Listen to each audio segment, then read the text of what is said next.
I have a text box on this slide and I have 4 columns of data.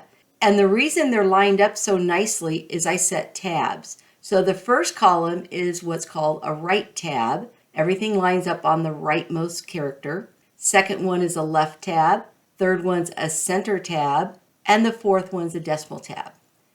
So now I'll show you how I set this up. First, I drew a text box. Then on the View tab, I made sure there was a check on ruler, because at the far left of the ruler is a button that determines the tabs you'll set. I'll click until I see this shape. That's the shape for a right tab, and then I'll click on the ruler.